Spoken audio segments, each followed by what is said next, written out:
बहन ऐसी क्यों होती हैं? मैं अपनी बहन को ज़्यादा पसंद नहीं करता था। उसकी शादी हो चुकी थी, लेकिन मैं कभी उसके घर नहीं गया। बस माता-पिता ही उससे मिलते थे। मुझे पता भी नहीं था कि वह किस हाल में है। वह कभी-कभी मायके आती तो जाते समय मेरी माँ उसे घर का कुछ सामान भी देती। यह बात मेरी पत्नी को बिल्कुल पसंद नहीं थी। जब भी मेरी माँ ऐसा करती, मेरी पत्नी आकर मुझसे शिकायत करने लगती कि तुम्हारी माँ तुम्हारी कमाई कैसे उड़ा रही हैं। जब भी तुम्हारी बहन आती है, उसे खाली हाथ जाने ही नहीं देती, कुछ न कुछ ज़रूर देती हैं। तुम अपने माँ को बता दो, यह सब नहीं चलेगा। पत्नी की बात सुनकर मुझे भी गुस्सा आ गया। मैं माँ के पास गया और कहा, माँ, यह सब क्या है? जब भी बहन घर पर आती है, तुम कभी साबुन, कभी चावल का थैला, तो कभी दालें, सब कुछ उसे देती रहती हो। मेरी कमाई तुम ऐसे दूसरों में उड़ाओगी तो तुम्हें भी इस घर से निकाल दूंगा। बहन ने मेरी और माँ की बातें सुन ली। 1 घंटे बाद बहन मेरे कमरे में आई और कहने लगी, भाई ज़रा रिक्शा ला दोगे? मुझे अपने घर जाना है। बहन की बात सुनकर मैं मन ही मन बहुत खुश हुआ, लेकिन दिखावे के लिए बहन से कहने लगा, थोड़े दिन और रुक जाती। बहन बोली, नहीं भैया, बच्चों की स्कूल की छुट्टियां ख़त्म हो गई हैं, अब मुझे घर जाना है। कल से इनकी स्कूल शुरू हो जाएगी। फिर वह चली गई। पिताजी के मरने के बाद जब घर का बंटवारा हुआ तो हम दोनों भाइयों ने आपस में ही बंटवारा कर लिया, लेकिन उसमें से भी बहन को कुछ नहीं दिया।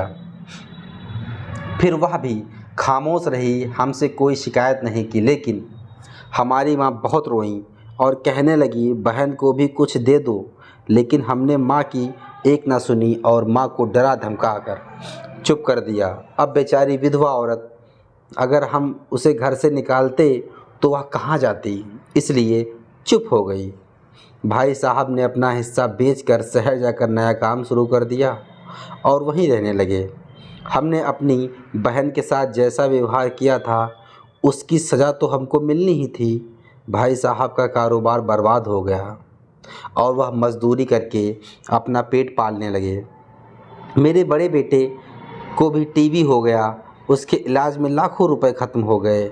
जो भी मेरे पास था सब कुछ ख़त्म हो गया और मुझे कर्ज लेना पड़ा। हाल इतना बुरा हो गया कि खाने के लिए भी पैसे नहीं थे। घर में कुछ राशन नहीं था। मैं कमरे में अकेला बैठा सोच में गुम था कि मेरी बहन घर आ गई। उसे देखते ही मेरी पत्नी ने कहा, आ गई मनहूस। बहन को देखकर मैं भी गुस्सा हो गया, लेकिन अपने गुस्से को दबा लिया। वह मेरे बच्चे के पास गई, उसे देखा और फिर मेरे पास आकर बैठ गई। मेरे भाई, क्या तुम परेशान हो? यह कहते हुए उसने मेरे सर पर हाथ फेरा। बड़ी बहन हूँ तुम्हारी, तुम मेरी गोद में खेले हो। अब देखो, अपनी बहन से भी बड़े हो गए हो कि बहन को कुछ नहीं बताते, अपना दुख भी नहीं बांटते। यह कहते हुए उसने अपने सीने से अपने सोने के कंगन निकाले और मेरे हाथ में रख दिए। मेरे भाई, परेशान ना हो, यह कंगन बेच दें, अपने घर का राशन भर दो, अपने बच्चों का इलाज भी करा दो और पैसे की ज़रूरत हो तो बेझिझक कह देना अपनी बहन से, मैं तुम्हें इस हालात में नहीं देख सकती। और हाँ, जाकर नाई से अपनी दाढ़ी भी बनवा लेना, देख कितनी बढ़ गई है। मैं आश्चर्यचकित होकर बहन को देखे जा रहा था और वह कहने लगी, भाई, इस कंगन के बारे में किसी से न कहना, तुझे मेरी कसम है। मेरे माथे को चूमा और कहने लगी, चल अब चलती हूँ, तेरे जीजा जी और बच्चे आते ही होंगे, फिर आऊँगी। मैं पहली बार उसे घर के बाहर तक छोड़ने आया। देखा तो पैरों की चप्पल भी टूटी हुई थी। उसने कपड़े भी तो वही पहने हुए थे। मैं बस देखता ही रह गया।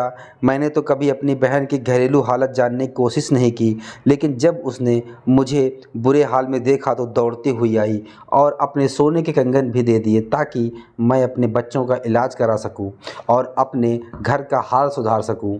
मैं सोचने लगा और मेरी आंखों से आंसू निकलने लगे कि हम भाई भी कितने मतलबी होते हैं, अपनी बहनों को पल भर में ही बेगाना कर देते हैं और बहनें अपने भाइयों को ज़रा सा भी दुख बर्दाश्त नहीं कर पाती। मैं उसके कंगन अपने हाथों में पकड़कर ज़ोर-ज़ोर से रोने लगा।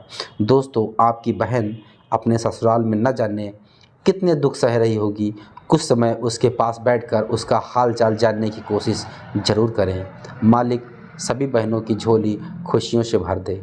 दोस्तों, हमारी कहानी पसंद आई हो तो हमारी वीडियो को लाइक करें और आपने हमारे चैनल को अभी तक सब्सक्राइब नहीं किया है तो नीचे लाल कलर का बेल आइकन को दबाएं और हमारे चैनल को सब्सक्राइब करें। मिलते हैं एक नई कहानी के साथ।